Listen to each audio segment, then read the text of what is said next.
Ես խոսելու եմ ոչ միայն որպես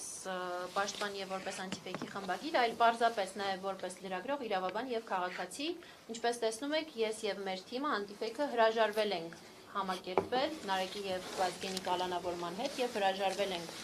համակերպել Հայաստանում խոսքի լրացման փորձի հետ։ Մենք փակում ենք հնարավոր բոլոր արևմտյան կառույցների դռները, միջազգային կառույցների դռները, տորպեդահարում ենք մեր նամակներով, նախորդին 40-ից ավելի նամակներ ենք ուղարկել միջազգային կազմակերպություններին եւ նաեւ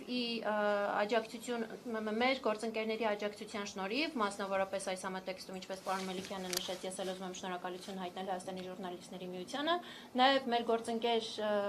լրագրողների եւ կառույցների աջակցության շնորհիվ մեր այսպես դռներ թակելը տեղ է հասել եւ Եվրոպայի խորհրդի լրագրողների անվտանգության հարթակը հնչեցրել է առաջին մակարդակի կոչ ահազանգ, որը շատ լուրջ նշանակություն ունի,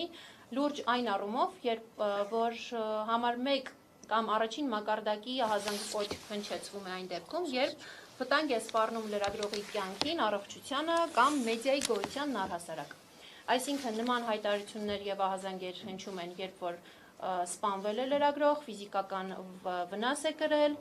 նա կամ նրա ընտանիքի անդամները ենթարկվել են բռնության կամ պարզապես կա լրատվական միջոց, որը կանգնած է փակման վտանգի առաջ։ Եվ այս ահազանգը դրա մասին է։ Մասնավորապես դեկտեմբերի 11-ին Եվրոպայի խորհրդի լրագրողների անվտանգության հարթակում հնչել է համար 1 մակարդակի ահազանգ կոչը Նարեկ Սամսոնյանի, Վազգեն Սաղաթելյանի կալանավորման եւ անտիֆեյքի դեմ տեղի ունեցող գործընթացների մասին եւ նրանք դիմել են Հայաստանի իշխանություններին եւ պահանջել պարզաբանումներ հետեւյալի մասին, որ պետք է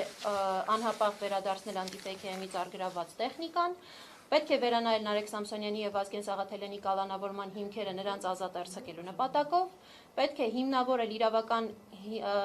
առումով հիմնավորել, թե ինչու է կիրառվել խուլիգանության հանցակազմը եւ պետք է հաշվետու լինեն Հայաստանում լրատվամիջոցների եւ խոսքի ազատության սահմանափակումների հետ կապված հարցերով։ Տեսնենք կառավարությունից արձագանք կլինի թե չէ, բայց միայն այն, որ Եվրոպայի խորհրդից համապատասխան կառույցից նման ահազանգ կոչ է հնչեցվել, արդեն խոսում է այն մասին, որ նրանք էլ նկատում են, որ Հայաստանում խոսքի դեմ տեղի են ունենում որոշակի գործընթացներ, որոնք պարզաբանման կարիք ունեն Հայաստանի իշխանությունների կողմից։ Մի քանի թվեր ձեզ համար հնչեցնեմ, որոնք հիմնավորում են ահազանգ կոչի հնչեցված մակարդակի կարևորությունը նաև մեզ համար։ 2015-ից 2025 թվականների ընթացքում Եվրոպայի խորհրդի լրագրողների համապատասխան կառույցից ընդամենը 23 ահազանգ է հնչեցվել, որից միայն 19-ը եղել է այս իշխանությունների օրոք։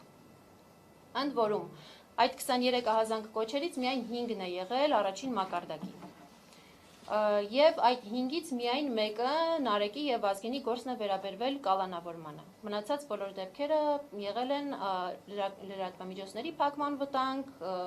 ինչ որ ֆիզիկական բռնություն եւ այլն։ Ապօրինի կալանավորման դեպք արձանագրվել է միայն Նարեկի եւ Վազգենի մասով, եւ սա ինքնին խոսուն փաստ է։ Սա նշանակում է, որ Հայաստանը շեղվում է, այսպես իրենց աչքերով շեղվում է, մեզ համար ակնհայտ է, որ վաղուց շեղվել է ժողովրդավարական հունով ընթանալու ճանապարհից եւ սա այլևս չի խոսում ժողովրդավարության մասին։ Մենք գործ ունենք մի երկրի հետ, որը խոսքի ազատության, ԶԼՄ-ների ազատության, մեդիայի հարցում ունի լուրջ հետընթաց եւ այսօր Հայաստանը Եվրոպայի խորհրդի 46 անդամ երկրներից կալանավորված լրագրողների թվով 3-րդ տեղում է։ Սա ինքնին խոսուն փաստ է։ Եվ ինչպես գործընկերներս ներկայացրեցին, իրավական մանրամասների մեջ չեմ ուզում մտնել, միայն մի քանի բառով ուզում եմ ասել, որ այն ինչ որ նոյեմբերի 13-ին տեղի ունեցավ Նարեկ Սամսոնյանի, Վազգեն Սաղաթելյանի եւ անտիֆեյքի դեմ, դա ուղիղ պատժիչ գործողություն է սուր քննադատական քաղաքական խոսք հնչեցնող անձանց եւ մեդիայի նկատմամբ, եւ սա գնահատականի պետք է արժանա,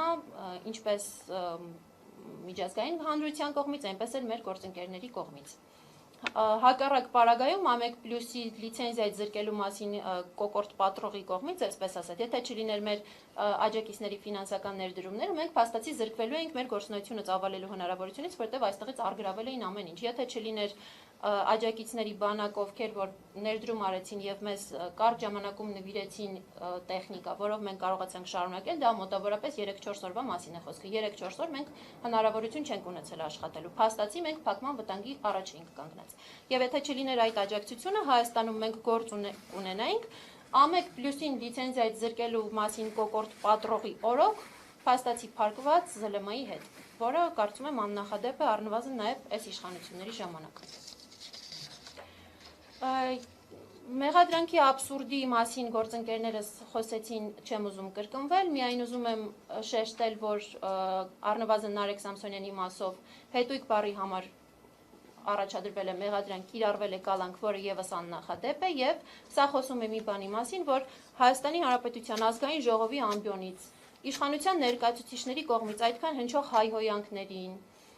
լկտի բառապաշարին, բոլորը դուք առնչվել եք այդ բառապաշարի հետ, լուսաբանել եք,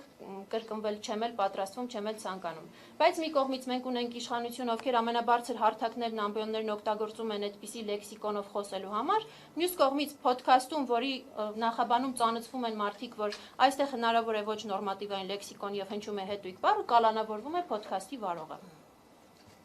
Եվ ինչի համար է ըստ մեզ այս ամենը կատարվում։ Սա այս գործը միայն Նարեկի եւ Վազգենի մասին չէ։ Սա ուղերձ է բոլոր լրագրողներին, բոլոր խմբագիրներին, բոլոր քննադատող քաղաքացիներին, որ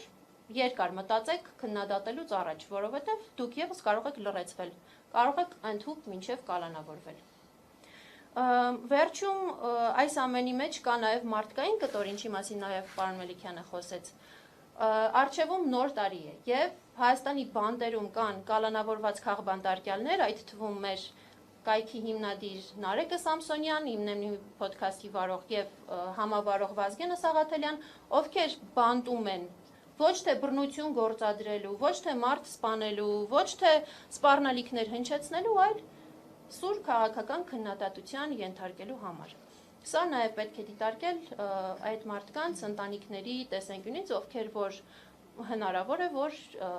նոր տարուն անցկացնեն բանտում միայն խոսք հնչեցնելու համար։